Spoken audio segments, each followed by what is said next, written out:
Ele está há 20 anos no mundo das lutas e ainda é uma referência no meio. Fez carreira na revista Tatame, é correspondente internacional e acaba de fechar uma parceria com o portal do Vale Tudo.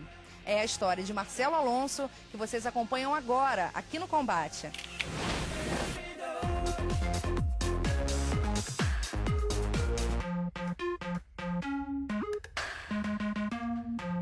Marcelo, quando é que você se interessou pela fotografia? Vivi, na verdade, a fotografia, a primeira coisa que eu me interessei, acho que até antes da biologia, foi a fotografia, né? Porque eu sempre gostei muito de natureza, bicho, mergulhar e aventura e tal. E eu sempre estava com a máquina na mão registrando. E aí eu comecei assim, tirando foto, meus 15 anos foram na Pedra da Gávea, quer dizer, então todo lugar que eu ia, eu sempre tinha que fazer uma foto do pôr do sol, do bicho mais bonito, e foto de mergulho, tubarão e tal, e aí começou o negócio da fotografia. Bom, primeiro veio a fotografia, depois você fez faculdade de biologia, e a luta? A luta... Quando você conseguiu associar a fotografia à luta? Eu moro no condomínio onde o Cláudio França dava aulas, né? Que é no Riviera dei Fiore. E eu comecei a treinar jiu-jitsu lá em 91 mais ou menos, eu comecei a treinar jiu-jitsu. Ele fazia a Copa Atlântico Sul. Eu tinha um laboratório na minha casa que eu revelava as fotos. E aí ele começou a pedir, Marcelo, tira foto disso, passagem de faixa, passagem disso, passagem daquilo. E um dia o Paulo da Chiai, o dono da Chiai, passou lá e pediu umas fotos do Atlântico Sul. Eu tinha feito a cobertura pro Cláudio, dava para ele, meu mestre. Ele, pô, gostei das tuas fotos, cara, você não quer trabalhar pra gente aqui? Falei, pô, lógico. Chiai é uma revista japonesa. Uma revista de luta do Brasil. Foi a primeira. Você falou. A primeira foi a Combate Esporte, eu acho. A Chiai era a maior da época, tinha um catálogo de 300 páginas. E aí ele pediu para eu começar a mandar uns relatórios que eu escrevia, fazia o feijão com arroz lá da escrita, e mandar fotos para ele. E eu comecei a mandar fotos para ele. E a coisa foi indo assim, entendeu? Foi o Renzo, a primeira cobertura que eu fiz exatamente foi, eu tinha te falado do Atlântico Sul, não, foi o Renzo. A luta do Renzo com o Valide, ele pediu, eu comecei a mandar para ele e o negócio foi. E como é que aconteceu a tua primeira viagem para o exterior? Primeira viagem para o exterior junta duas coisas interessantes. Eu tinha uma namorada que trabalhava na Varig, né? E ela me botou como esposo dela, grátis condicional. Na época, porra, nem as revistas de surf iam pro exterior cobrir evento. Como ela me botou como grátis condicional, falei, pô, vai ter um evento no Japão, eu vou ver quanto que fica. Dava só 10%, $200. Bons tempos de Vale. Aí fui pro Japão com Hugo Duarte, Carson Grace, Joil de Oliveira, Ebenezer, foi o Gaizei Challenge em 1994. Aí foi histórico ali. A partir dali a gente voltou, fomos na Califórnia, fiz uma série de matérias com Royce, mas tudo graças a essa minha namorada, Claudinha Forran Boller. Hoje em dia ainda é muito minha amiga. Isso para revista? Para revista. Aí nessa época eu fazia mais para Chiai, eu ainda não tinha contato com as revistas lá fora. E nessa mesma época surgiu a Tatame. Antes de eu escrever, eu treinava jiu-jitsu com Cláudio França. Cláudio França foi pro exterior, treinei um tempo com o Brigadeiro, o mestre Eduardo Venâncio ainda está lá. E depois parei um tempo, tinha uma contusão no braço, parei 3 anos assim, de faixa azul, e voltei a treinar há 6 anos atrás com o Ratinho. Aí fui até a Roxa com o Ratinho, treinei, mas uma hérniazinha meio que tô meio desanimado ultimamente, não tá dando. Ou eu treino ou eu digito. Então eu tô nesse dilema, infelizmente, eu tô tendo que optar pelo trabalho, porque eu amo treinar jiu-jitsu. Girl, I can't abide by the rules you lay down in this game, 'cause now I've gone and lost myself in you.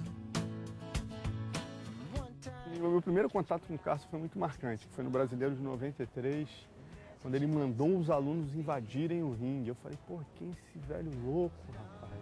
Que cara louco, manda todo mundo invadir, todo mundo invade e o ginásio grita, rei, rei, rei, Carson é nosso rei. Aí eu fiquei encafifado com aquilo. Cheguei em casa, meu pai era vivo, falei, pô, pai, tal de Carson lá, fui cobrir um evento de jiu-jitsu. Ele, pô, o Carson é uma lenda, pô. Fui em vários eventos dele no Maracanãzinho, pô, esse cara era um monstro, foi o maior lutador da família Gracie, meu pai falou. E eu já fiquei, né, falei, pô, então tá explicado, mas o carisma do cara me impressionou, nunca vi isso. O cara tomar uma atitude errada, mandar os alunos invadirem, pararem a competição e o ginásio aplaudir de pé. E a partir daí eu fiquei, né, E aí meu segundo contato com ele é que eu fotografava um pouquinho mais na Barra Gracie, que eu era amigo do Renzo e tal. Então minhas fotos eram muito da Barra Gracie. Eu fui mostrar as fotos da luta do Renzo com o Valide. O Valide estava do lado do Carso. Ele falou, pô, Carso, olha que creonte da pesada, ó, só tem foto da Barra. E o Carso, aquele jeito dele, eu fiquei até assustado, né? Falei, pô, o cara que para o ginásio vai me dar um passa fora. Já eu vi que não, que o cara era uma pessoa muito delicada e tal. No fundo era aquele jeito grosseiro, na verdade era um coração enorme, né? E o Paquetá me aproximou dele. O Paquetá ficou meu amigo por conta da foto, ele filmava, fotografava. O Paquetá é o melhor amigo dele e o Paquetá me aproximou dele. E aí minha história na luta é totalmente ligada ao Carson, até por contingência, as revistas, né, na época. O Carlinhos Gracie é o dono da Gracie. E eu trabalhava na Tatame, né, que era a revista, digamos, concorrente. Então, naturalmente, pendulava, né, a gente ia um pouquinho para o lado do Carson, e a Gracie, isso era uma coisa meio que natural, pela minha proximidade com o Carson e a do Luca com o Carlinhos. Isso era uma coisa natural, por mais que a gente quisesse negar, isso era um fato. E daí rolou muito essa aproximação, uma amizade com o Carson monstruosa, né, e tive a oportunidade de viver com o cara, acompanhar durante esses... O tempo todo aí que eu entrei na luta, de 93 até a morte dele em 2006, eu vivi com o cara, sei lá, todo evento que tinha eu ficava com ele sempre, no mesmo quarto. Então foi uma coisa muito legal. Bom, agora eu quero que você me conte a tua história na Tatame. Foi lá que você fez tua carreira. Com certeza, com certeza. Queria que você falasse um pouco desses anos que você ficou por lá. A Tatame surgiu de uma maneira também curiosa, né? Muita gente não sabe, a Tatame, ela surgiu... É o Alexandre, que é o dono até hoje, né? O Ian Bonder e o Risadinha, que é o irmão do Luca Talla da Gracie. Eles estavam na praia conversando e decidiram fazer uma revista de luta quando o Royce ganhou. Eu já estava na Kiai essa época e o Risadinha me chamou. Falou, pô, Marcelo, não sucede umas fotos suas da Kiai aí, a gente fazia a boneca. Até eu tenho essa boneca, nem o Alexandre tem essa boneca, eu tenho. Que é o protótipo lá da Tatame com nononô, só com as minhas fotos. Aí eu cedi as fotos e na época eu ainda estava na Kiai e só ajudava, contribuía, que eu achei muito legal a ideia de uma revista para levantar o jiu-jitsu. Então eu contribuía de amizade mesmo. Aí os caras não tinham dinheiro, né? Não tinha anúncio. Eu achei muito legal aqueles 3 jovens ralando para botar uma revista na banca de graça. Eu achei aquilo demais. Mesmo estando na Kiai, eu pedi autorização para o Paulo e comecei a ceder material, né? Coincidentemente, com o tempo, a Kiai faliu e eu acabei... O Ian e o Risadinha brigaram com o Alexandre, logo nos primeiros meses, e eu acabei virando o maior parceiro do Alexandre nessa história.